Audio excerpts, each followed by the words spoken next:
지난주일부터 종교 개혁을 살피면서 우리가 은혜를 나누고 있습니다.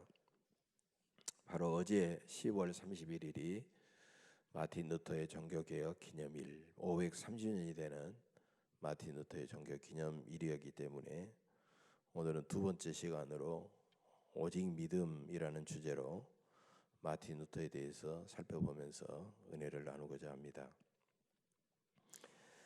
중세기 기독교인들은 세속적인 가치관에 물들인 그런 교회를 보고 많은 사람들이 실망하고 교회를 떠나서 고즈넉한 곳에 세워진 산속에 세워진 수도원으로 몰려왔습니다.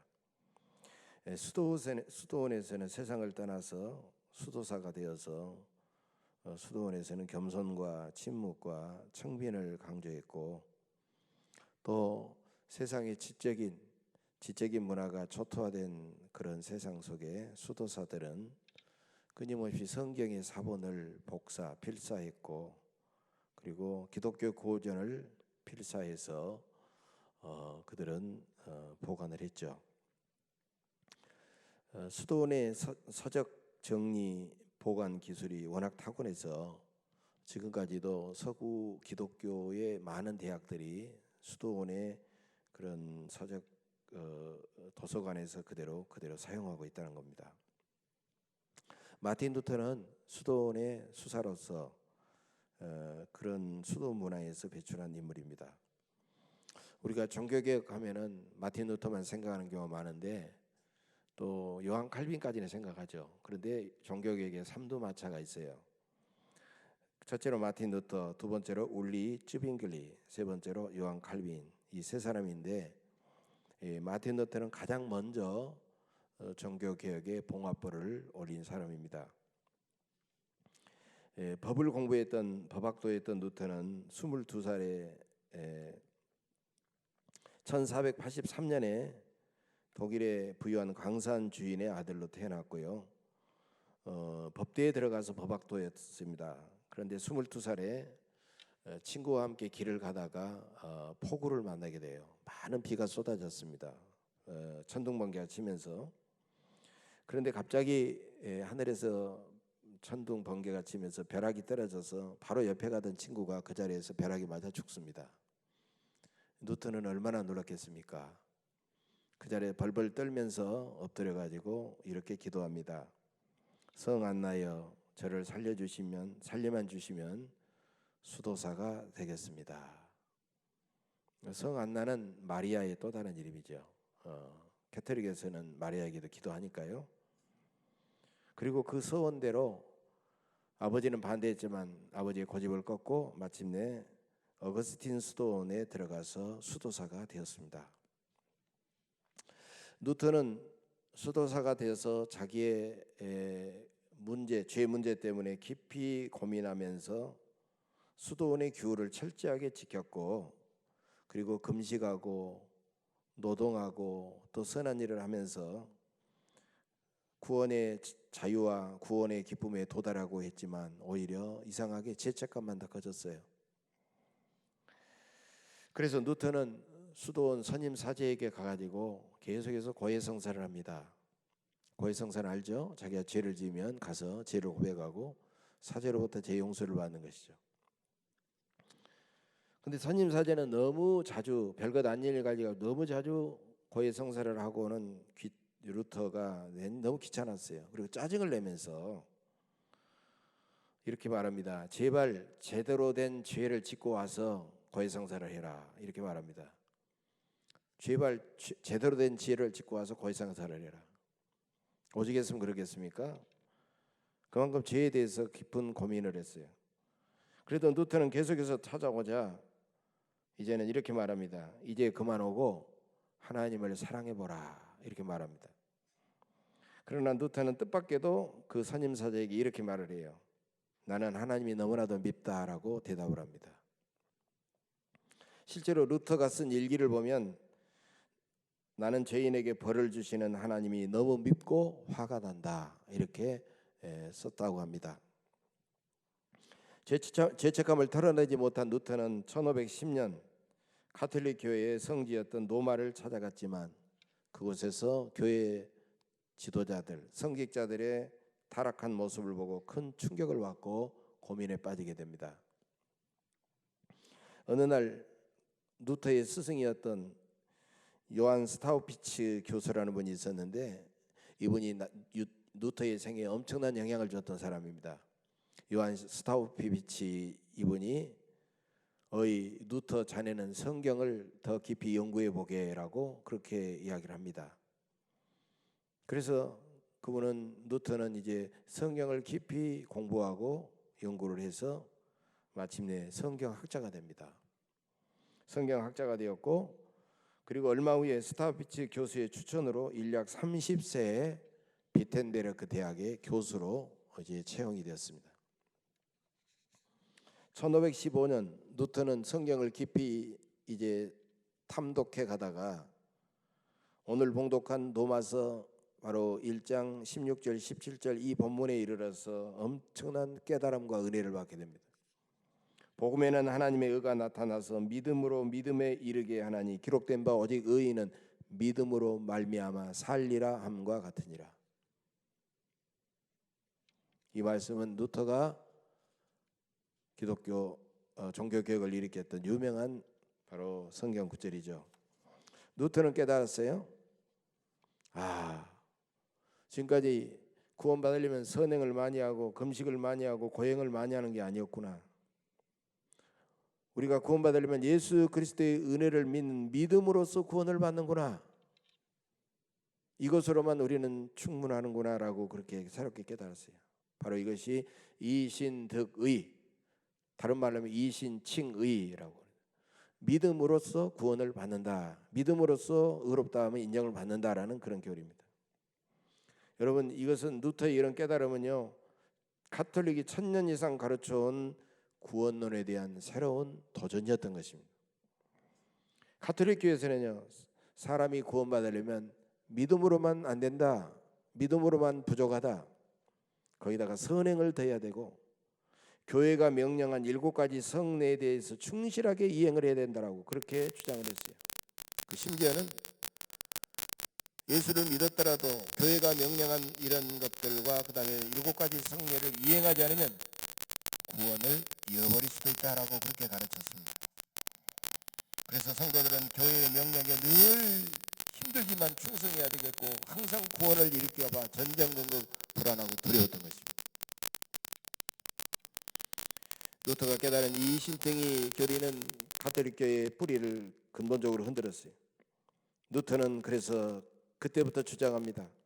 선행은 구원받는 수단이 아니라 구원받은 사람의 결과다. 구원받아서 선한 사람이 되고 나서 선행을 하는 것이지 죄인이 선행을 많이 한다고 구원받는 것은 아니다. 죄인이 선행을 많이 한다고 선한 사람이 되는 것이 아니다. 이렇게 말을 하고 있어요.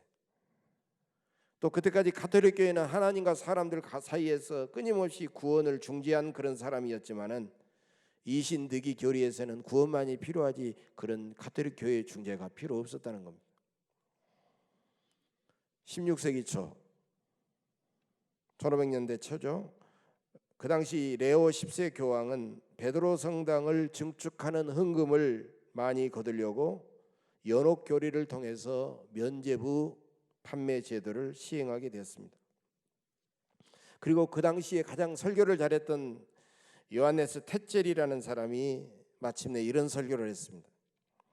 여러분이 드리는 동전이 헌금 갯속에 탁 들어가면 짤라당하고 떨어지면 이 짤랑 소리와 함께 먼저 연옥에 가 있는 여러분의 가족이 천국으로 펄짝 올라간다라는 그런 설교를 했어요.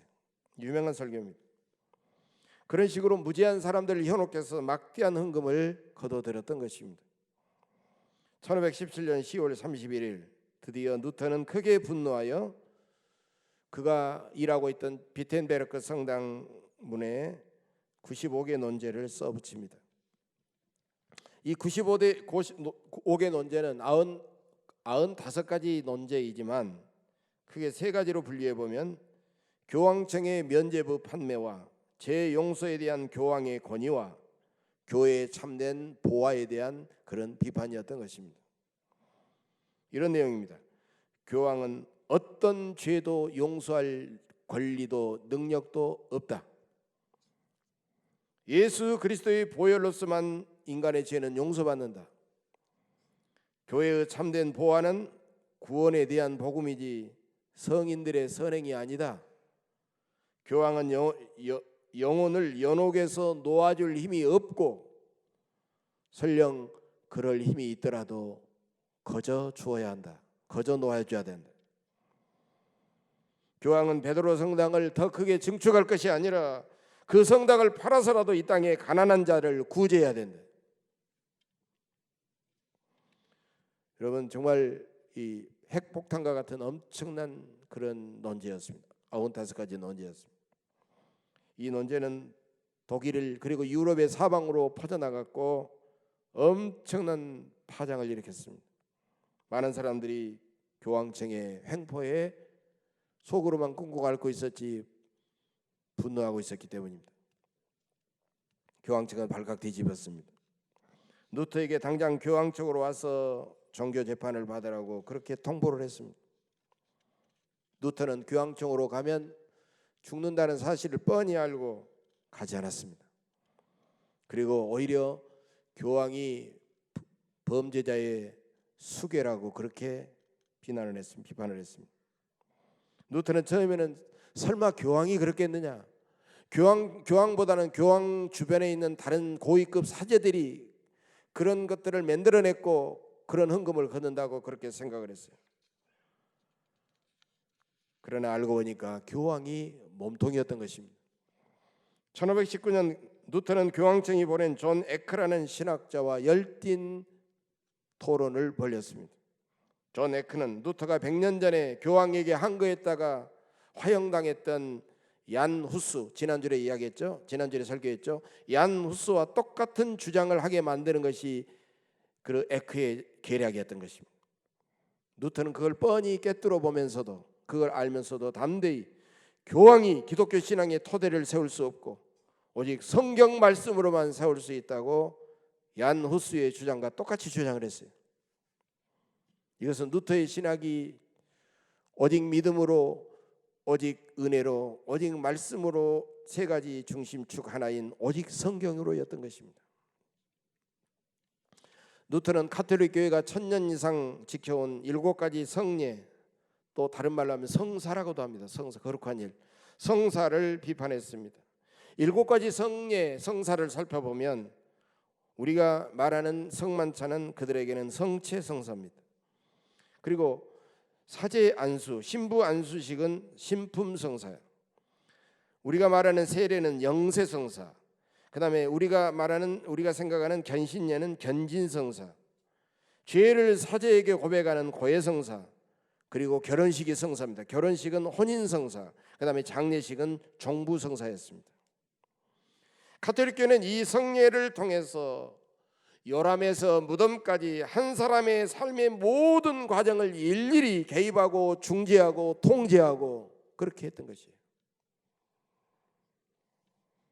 그러나 루터는 예수 그리스도의 은혜를 믿음으로 구원받기 때문에 교회는 인간의 삶이 일일이 개입하고 중재할 필요가 없고 각 개인이 왕 같은 제사장이 되어 믿음으로 당당하게 하나님 앞에 나아갈 수 있다라고 그렇게 주장했어요.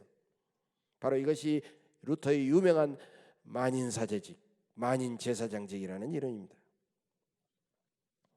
그래서 루터는요 7가지 성례를 교회가 중재해서 다 지킬 필요가 없고 단 예수님께서 직접 제정하신 2가지 성례가 있습니다. 그것은 세례와 성만찬입니다.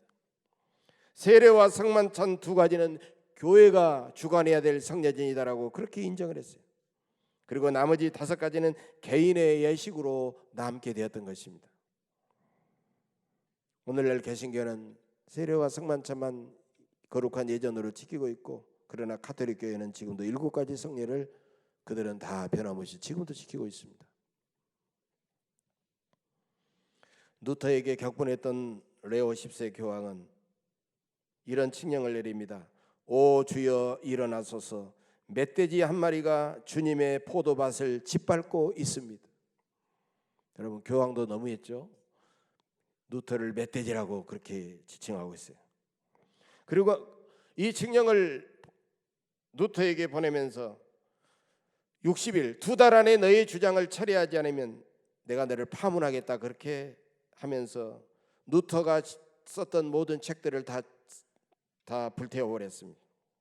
루터도 지지 않았습니다. 1520년 12월 10일 비텐베르크 광장에 모인 군중들 앞에서 교황이 보낸 칙령을 찢어버리고 불태워버렸어요. 그러자 격분한 교황은 루터를 파문해버렸습니다. 그 후에도 학자들을 보내어 루터를 계속해서 주장을 철회시키고 루터를 굴복시키려고 했지만, 그러면 그럴수록 오히려 이것이 오늘날 이 노이즈 마케팅이라고 그러잖아요. 막 떠들고 뭐 이상하게 하면 막 더 상품이 팔려가 노이즈 마케팅으로 해서, 그러면 그럴수록 루터를 더욱더 위대하고 유명하게 만들었던 것입니다. 그리고 1521년 4월 교황은 포기하지 않았습니다. 신성 로마 제국 찰스 5세 황제에게 이렇게 명령을 내립니다. 보름스 제국의 일을 열고 루터를 소환하여 불경한 주장을 철회시키도록 하라, 이렇게 명령을 내리게 됩니다.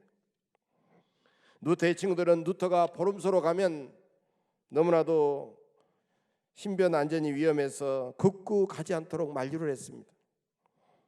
그러자 찰스 5세 황제가 루터의 신변 안전을 황제의 이름으로 약속하자 루터는 보름소로 갔고, 의회 재판장에서 루터는 담대하게 그들 앞에서 담대하게 이렇게 선포를 했습니다.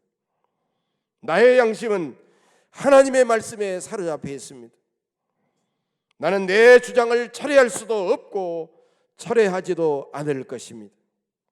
하나님의 말씀에 사로잡힌 내 양심에 굴복하는 일은 옳지도 않고 안전하지도 않기 때문입니다. 오 하나님이여, 저를 도우소서. 제가 여기 서 있나이다. 아멘. 참으로 유명한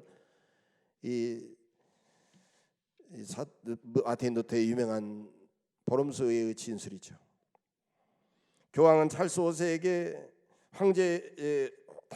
황제에게 루터를 화형에 처하라고 명령을 했지만, 황제는 루터와 약속했잖아요. 황제의 이름으로 약속이기 때문에 약속한 대로 루터를 석방할 수밖에 없었어요.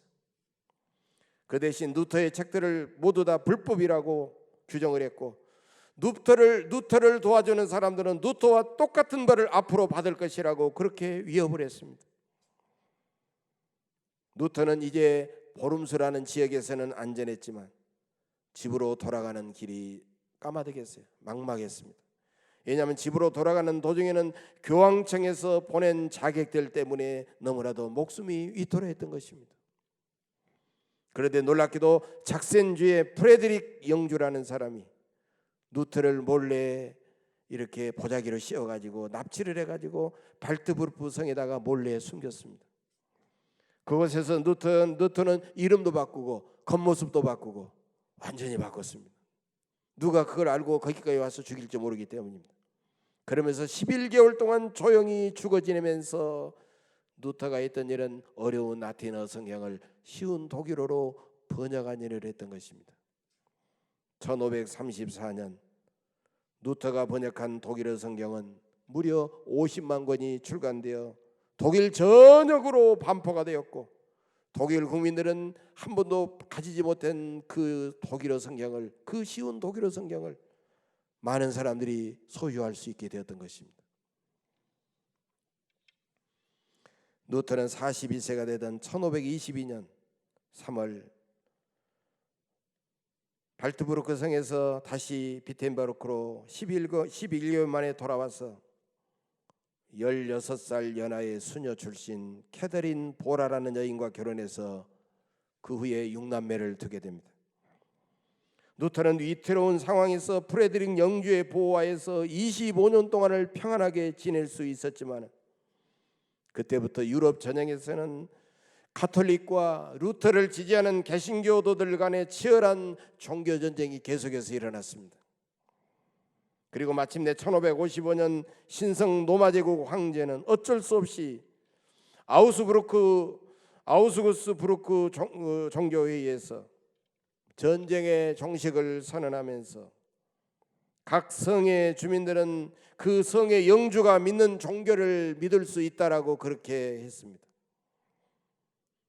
캐토릭만이 믿는 게 아니라 개신교도 인정해 준 거예요. 사실은 루터의 지지 세력을 모두 다 몰아내고 싶었지만은 전쟁이 계속되면 주변국들의 침략을 막을 수 없었기 때문에 하는 수 없이 그랬던 것입니다.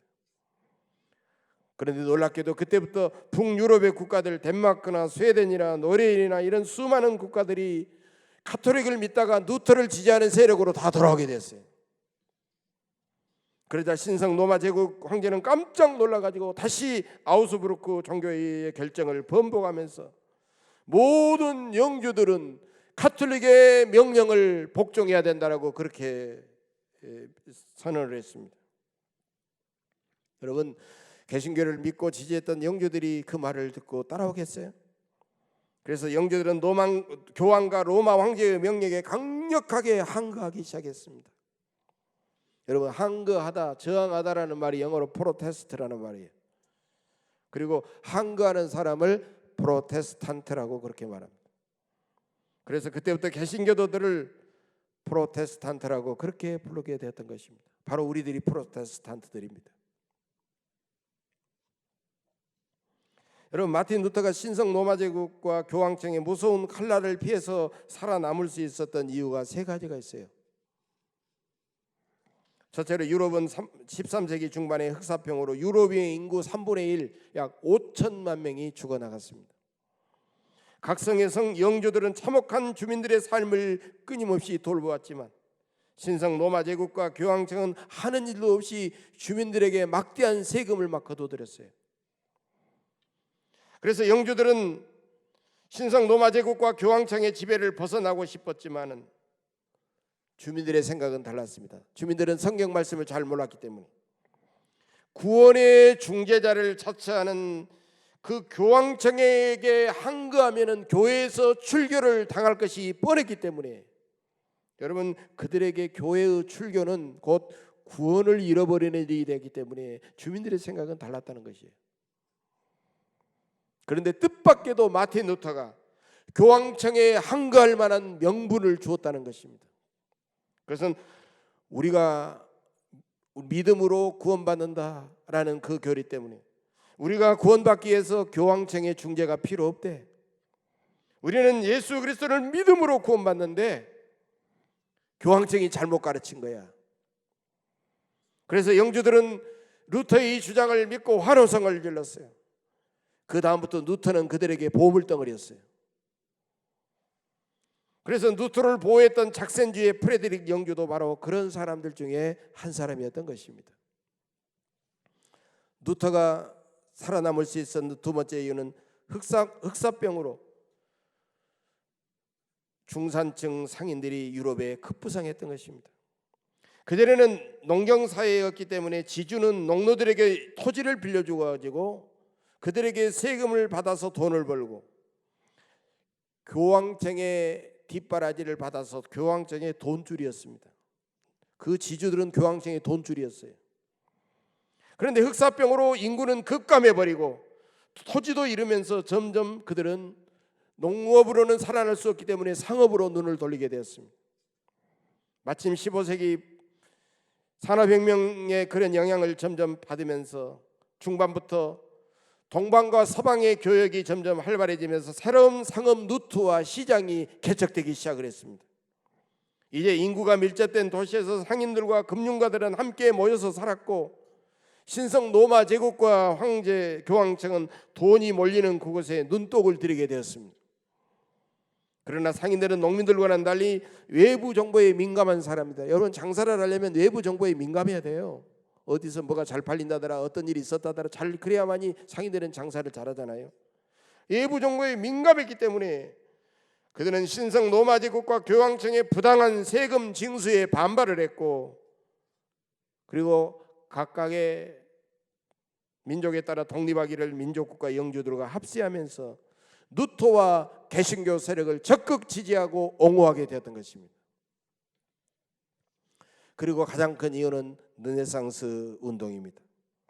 세 번째로 르네상스 운동인데, 여러분, 르네상스라는 말은 다시 태어난다, 다시 부흥한다, 다시 일어난다라는 그런 뜻입니다. 우리 말로는 뭡니까? 우리가 세계사 공부할 때 배웠습니다는 문해부흥 아니에요? 문해부흥. 15세기 중반에 일어난 르네상스 운동은 1000년 동안 인간을 억압해온 교황청의 전통과 지적인 권위를 거부해버리고, 그리고 고대 그리스 로마의 고전 문화 예술을 새롭게 연구하고 부흥시키는 운동이 바로 르네상스 운동이었습니다. 그것과 함께 독일의 구텐베르크가 인쇄기를 발명하고, 그래서 히브리어, 헬라어, 라틴어를 연구하고 자료를 번역하고 출판하고 보급하면서 루터가 일으킨 종교개혁은 아주 쉽게 갔어요. 루터가 95개의 논제를 쓰자마자 순식간에 유럽에 퍼지면서 루터의 그 영향력이 퍼져나갔던 것이, 그리고 마침내 발터부르크 성에서 독일어 성경까지 번역해가지고 퍼져나갔던 것입니다. 여러분, 역사의 주관자이신 하나님의 계획과 섭리가 너무나도 놀랍지 않습니까? 루터는 그때까지 사람들을 끊임없이 억눌러왔던 신앙의 네 가지 중요한 문제들에 대해서 분명한 답을 제시해주고 있습니다. 지금까지 있었던 것은 과정이고, 이 네 가지를 여러분들이 꼭 붙들어야 됩니다. 첫째로, 인간은 어떻게 구원을 받는가? 가톨릭 교회는요, 믿음만으로 부족하다는 거예요. 믿음만으로 부족하고 선행을 해야 되고, 교회가 명령하는 7가지 성례들, 성사들을 끝까지 지켜야만이 구원을 받게 되는데, 잘못하면 구원을 잃어버릴 수도 있다라고 그렇게 주장을 했어요. 그러나 루터는 인간은 예수 그리스도의 은혜를 믿는 믿음으로 구원받기 때문에 행위는 구원의 조건이 아니라 절대로 구원을 잃어버릴 수 없다라고 그렇게 이야기합니다. 여러분, 이것은 우리에게 무한한 기쁨과 자유와 평안을 가져다 주지 않습니까? 여러분, 내가 구원받았다고 기쁨으로 다니는데 구원을 잃어버릴 수도 있다라고 생각하면 얼마나 불안한 일이에요. 있을 수가 없는 일이에요. 두 번째, 영적인 권위는 어디에서 나오는가? 참된 영적 권위는 로마 교황청이 아니라 성경에 근거한 하나님의 말씀에서 나온다는 것입니다. 인간은 어떤 중재 없이도 왕 같은 제사장으로 당당하게 하나님 앞에 나아갈 수 있다는 것입니다. 그래서 자기 나라 말로 된 성경과 자기 나라 말로 드리는 예배가 얼마나 중요한 것인가를 우리는 깨닫게 되는 것입니다. 여러분, 인간에게서 권위가 나오는 게 아니라 하나님의 말씀으로부터 인간의 권위가, 영적인 권위가 나온다는 것입니다. 세 번째로, 교회는 무엇인가? 교회는 가톨릭에서 말하는 성직자의 수직적 계급 구조예요. 여러분, 수직적 계급 구조 알잖아요. 본당사제, 그다음에 주교, 대주교, 추기경, 교황, 계속해서 직급으로 올라가지 않습니까? 이거 하이어라키라고 하는데, 이 수직적 계급 구조가 교회가 아니라는 거예요. 예수 그리스도를 믿는 모든 성도들의 신앙의 공동체가 바로 교회라는 것입니다. 교회 안에 모든 성도들은 서로 기도해주고, 서로 사랑해주고, 서로 보듬어주고, 서로에 대해서 서로가 목양자가 되어야 된다는 겁니다. 그래서 가톨릭 교회에서는요, 엄격하게 성직자와 일반 성도들이 딱 분리되어 있어요. 성직자, 신부, 사제라고 부르지만, 루터의 종교개혁 이후부터는 목사, 목회자, 목양자, 그래서 전문 선교자가 목회자지만 목회자와 함께 모든 사람들이 함께 목양의 일에 공동으로 참여하게 된다는 것입니다. 네 번째, 기독교인의 삶의 핵심은 무엇인가? 가톨릭 교회에서는 성직이 가장 귀한 직분이지만, 예수 그리스도의 은혜로 구원받은 성도들은 교회나 세상에서 그 사람이 어떤 일을 하든지 상관없이 주님의 이름으로 주님과 함께하면 다 거룩한 성직이라는 것입니다. 성직자와 평신자는 하나님 앞에서 모두 평등합니다. 누가 더 존귀하느냐, 그것이 아니라 각자 하나님께 받은 은사와 사명과 열정이 다른 것뿐입니다. 엎드려 마룻바닥을 쓸고 닦는 하녀도 저 보좌 위에 앉아있는 교황과 똑같이 평등하고 하나님의 뜻과 사랑 안에 있다는 것입니다. 여러분, 마틴 루터는 매우 평범하고 알고 보면 소박하고 소심한 수도사였습니다. 그러나 그는 성경을 읽다가 성령과 하나님의 말씀에 붙들리게 되자 하나님의 손에 기어코 붙들려서 저 골리앗과 같은 거대한 가톨릭 교회를 무너뜨린 다윗의 물맷돌이었던 것입니다. 지금도 루터가 살았던 저 비텐베르크 시청 앞에는 지금도 거대한 지구본 하나가 다 세워져 있어요. 지구본, 이 투명한 지구본이 지금도 세워져 있어요. 그것은 마틴 루터가 내걸었던 95개의 논제는 세계의 방향을 바꿔버린 놀라운 것이었다라고 그렇게 하는 그런 상징적인 의미입니다. 그래서 2000년에서 우리가 2001년으로 새로운 밀레니엄으로 새로운 천년대를 맞이할 때 서기 1000년부터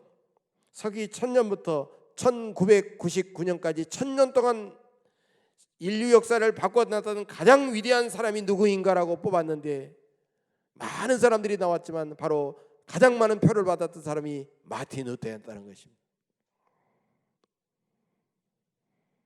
루터는 나중에 자신의 생생한 체험을 바탕으로 설교 끝나면 이제 부르겠습니다마는 찬송가 585장 이것을 남겼습니다. 내 주는 강한 성이요라는 놀라운 찬송을 남겼어요. 여러분, 우리가 이 세상을 살면서 큰 어려움과 환난을 당할지라도 우리가 말씀의 진리에 붙들려 살아가게 되면 우리의 방패와 병기가 되신 하나님은 반드시 우리를 승리하게 해주실 줄로 믿으시기를 간절히 바랍니다. 마틴 루터가 주창한 오직 믿음, 오직 은혜, 오직 말씀의 기준이 오늘날에도 새로운 성전을 이곳에 지어놓고 교회의 붕을 꿈꾸며 우리가 원하는 사도행전적 교회를 꿈꾸며 기도하고 애쓰는 우리의 삶에 커다란 원리와 능력과 지혜가 될 수 있게 되기를 주의 이름으로 간절히 축복합니다. 기도하겠습니다. 거룩하고 전능하신 아버지 하나님, 이 시간 503년 전에 목숨을 걸고 주님의 몸된 교회를 하나님의 말씀에 따라 계획하려고 했던 루터의 아름다운 믿음과 열정을 체험하게 하시니 감사합니다. 이런 믿음과 열정으로 우리 교회를 뜨겁게 사랑하고 겸손히 섬기게 하옵소서.